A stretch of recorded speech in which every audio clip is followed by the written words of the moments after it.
So I'd like to start out today by everybody participating a little bit. So listen closely. 1, 4, 2, 5, 3, 6, 4, 7. What comes next? 5, 8. Ooh, you know, that's good. That's good. I know. Hey, you guys have the advantage. It's like 11 o'clock. The 8 o'clock people had it really tough. So, I space L-O-V-E space Y-O. What comes next? Oh, you're on top. You're all over this. You're all over this. That's the way that Brian McLaren starts chapter 3 of his book, We Make the Road by Walking, A World Filled with Meaning. And the point is that we see patterns in the world all the time. And see, you do see patterns in the world all the time. In nature, in our daily routines, in the way that other people act. Life is full of patterns and meaning. And the truth is that the longer that we live, the more patterns we see. They're just part of the way the world works. And of course, there is a lot of chaos in the universe. There's even a lot of chaos in our own basements and closets, right? But there is also order and meaning. Brian points out that sometimes the universe does feel like this. 7, 6, minus 48, minus 213, 9. What comes next? Who the heck knows, right? It's just random numbers. There's no pattern there.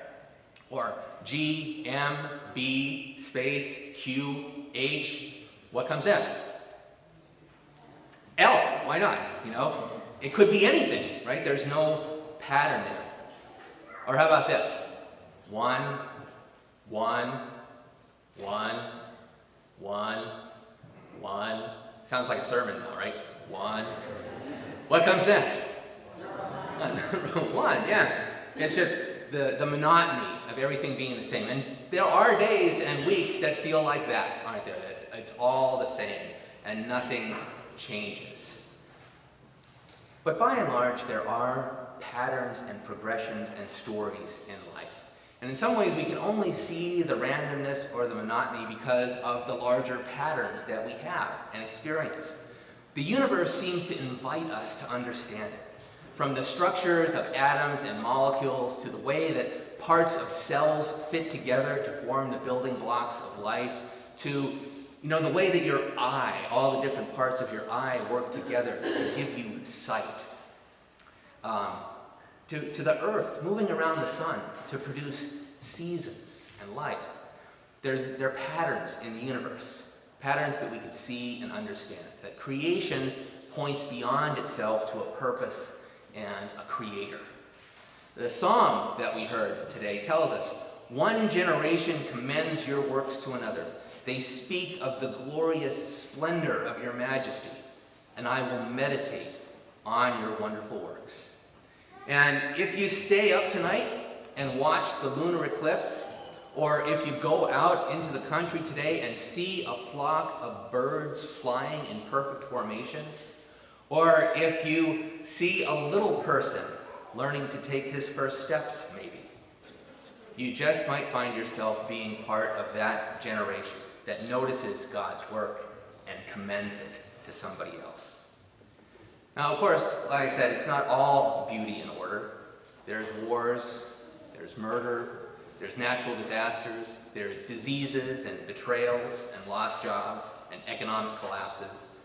And when we experience those things, when we experience the bad things, when we experience the chaos of long-term unemployment or the death of a loved one because of cancer, the universe does not seem like a very good place at all.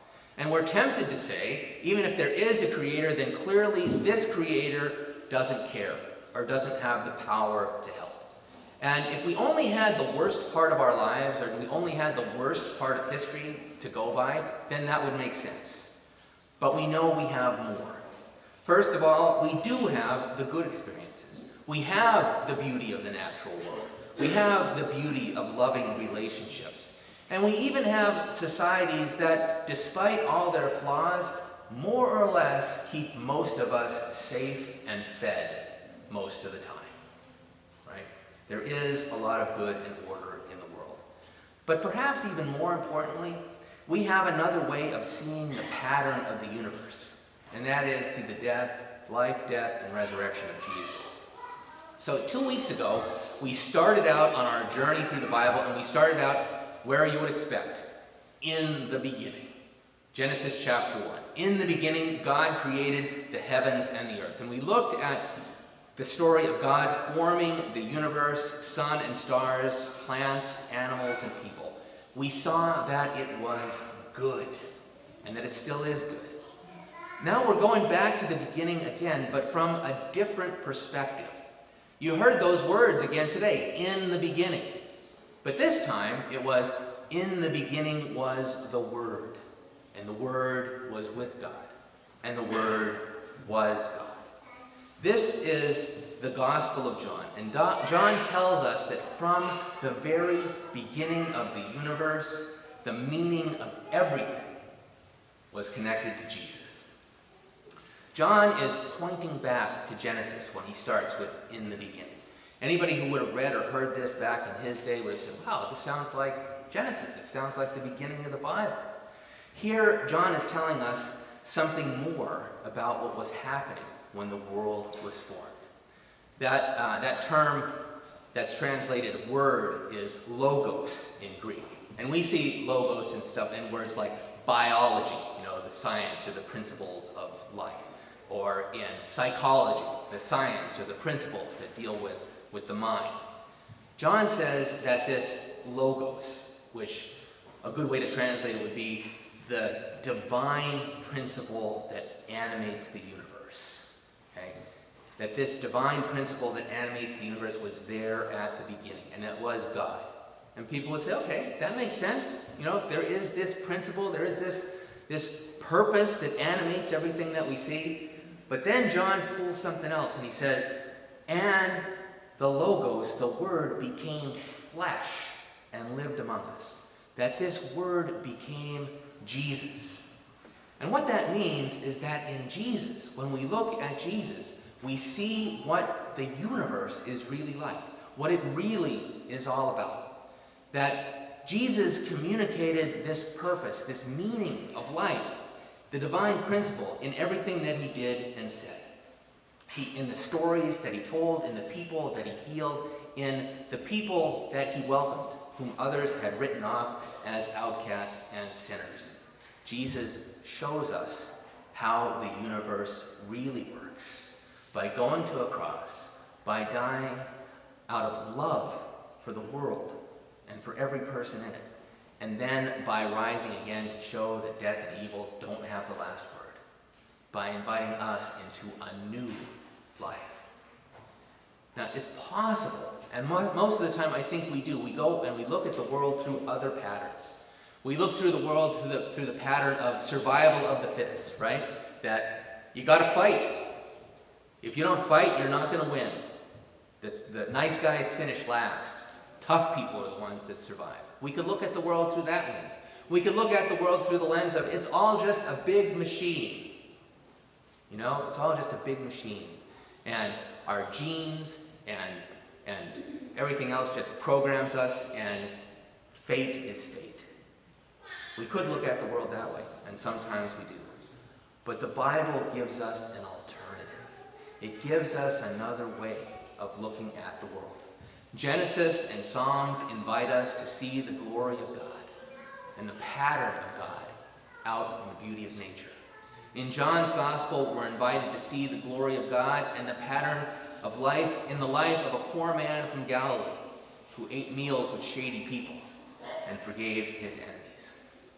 These stories, these patterns in the Bible invite us to believe that the universe does not run by domination or by machinery, but it runs by the logic of creativity, of goodness, of love, of a God who knows us exactly as we are, who gives us the gift of meaning and purpose, and invites us to enjoy that life. It's a different perspective, It's one that Jesus invites us to see. Thanks be to God.